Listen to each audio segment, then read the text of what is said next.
and welcome to Scrapbook.com. My name's Alexandra and today I'm going to be showing you another card using these nested hearts dies. They're exclusive to Scrapbook.com. We're going to build this lovely embellishment here that's a lovely 3D. We're going to do some stamping and I'm going to show you how to use coloured embossing powders as well.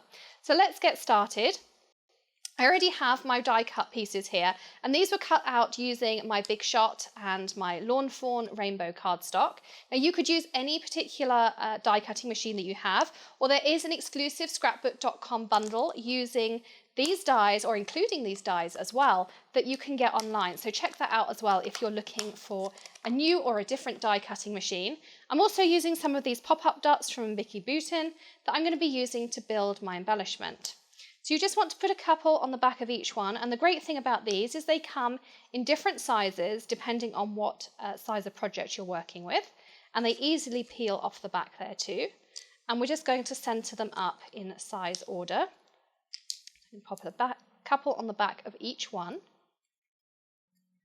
And you'll see how quick and easy this card is, and yet so effective.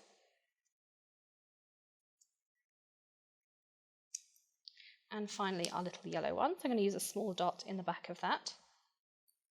And we'll stick that on too.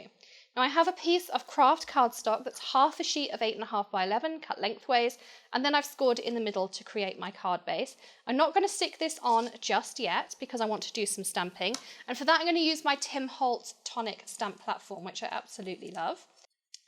For my stamping I'm going to be using the Neat and Tangled Together stamp set. And this has got some great sentiments. You get this together in the middle there, and then you have lots of sentiments that go with it. But I decided to use the True Friends Are Always Together because I love to send notelets to friends who may be overseas or in other parts of the States, and it's great to just be able to pick out a card and go. So I'm going to grab both of those. And then you'll also see I grabbed an extra one in there called In Spirit that goes underneath. So let's grab that out too. So here we have all our stamps, and I wouldn't recommend putting your embellishment on until you've done all of your stamping because otherwise you will have a tendency to squash it a little bit. So I have the clear side of my Tim Holtz platform on here, and you can also use rubber stamps, just switch the piece around. And we're going to put our card base in place. And we're also going to put our embellishment, just put it into the right place so that we know where to put our sentiment on the card. And I'll be using one of my Misty Corners. They work in any stamp platform and they're great for lining up sentiments. So you can see here, I can put my sentiment up against that guide and I can move it up and down depending on where I would like my sentiment to be. And then I know it's going to be straight. So there is perfect. Put it back down just a tiny bit. I'm going to move my embellishment out the way and I'm going to pick up my stamp. Now I'm going to use my EK Success powder tool. And this removes any static that's on the cardstock so excess powder doesn't stick there. And then I'm going to ink up with my Versamark. So let's ink that up. And we can press down. And if you don't get a great impression the first time, and I've just got a couple of bits missing I can see there on the True, by using a stamp platform we can stamp over and over and it's always going to be in the same place. That's a much better impression. I have a piece of scrap cardstock here and I'm using the Ranger Superfine Black Embossing Powder. This is my favourite when working with sentiments because it is lovely and fine and you're going to get all that detail between the letters. If you have some excess pieces here, you can just take your powder tool and go around it. I'm again going to use my Wagner heat tool to heat it up. And you want to go until that powder turns into enamel. It'll go from matte to shiny. And I work usually from left to right, and then I go back right to left just to finish off any other areas. So you can see there how shiny that looks. And now we can stamp the inside of our card too. So let's put that embossing powder back. And I love these new Ranger colours of embossing powder. There's some really bright colours in here. This is the red geranium, which really pops inside of your card. So let's put this in here. And I'm putting this up against these gauges in case it does move for any reason, then it's super easy to get it back in the right place again. So I'm going to put this together a little bit on an angle so that I can put the In Spirit below it like this. So again, I'm going to put that down there. And I'm going to pick it up onto my lid.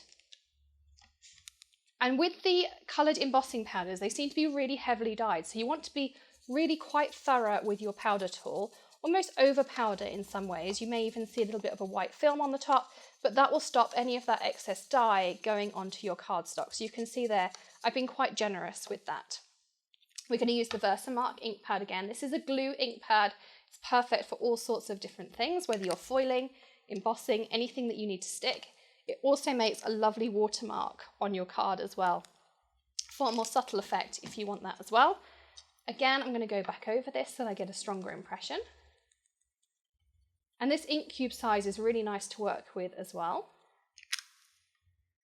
You can almost hold it on your hand or on your finger like a dauber, and make sure you get into all of those nooks and crannies. So you can see there, I've got that lovely watermark. Then you could just leave that if that's the effect that you wanted. But we're going to add that red embossing powder. You can see how strong a red that is. And I also just like to give it a little flick on the back, and that just gets rid of any little straggling pieces of powder on there. And we also don't have any of that red dye because we were nice and generous with our powder tool. So now we're going to take our heat tool and set this powder. Again, it's going to turn into an enamel. You're going to want to heat it until it turns shiny. So we're going from that matte red to a shiny red. And you'll be able to see how that changes. And it's a really cool thing to see. You can see there that R is just starting to go. And then we're going to move it towards the T. Systematically, I try to work so that I don't forget any pieces. So you can see there how lovely that red piece looks. They are also a little bit more sensitive to your heat gun, so just be careful not to overheat them either. I can just see a little bit left on that G that I'm just going to go back with. Now, the other thing I should mention is I work with a Ranger heat mat inside of my craft platform here from Tonic. You may have seen my video on that, and that allows me to heat emboss within the platform. If you haven't got that in there, make sure you bring your cardstock away before you heat emboss. Again, I'm going to use my Misty Corner to make sure that my in-spirit is straight. And you just want to put this up against this guideline here, and then put your stamp next to it, and you'll find that it sticks in just the right place. There we go. So again, we're going to close the lid, and then we're going to heat emboss this in the back so that the card all ties together. We'll pop down a little bit more powder just in case that's not there anymore. And let's press down our in-spirit. And we can go back and add our black embossing powder.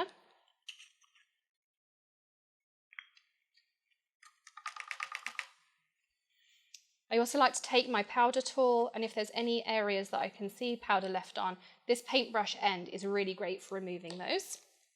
You'll also notice I always put the lid back on my powders and inks because I have a habit of either putting my arm in them or knocking them over.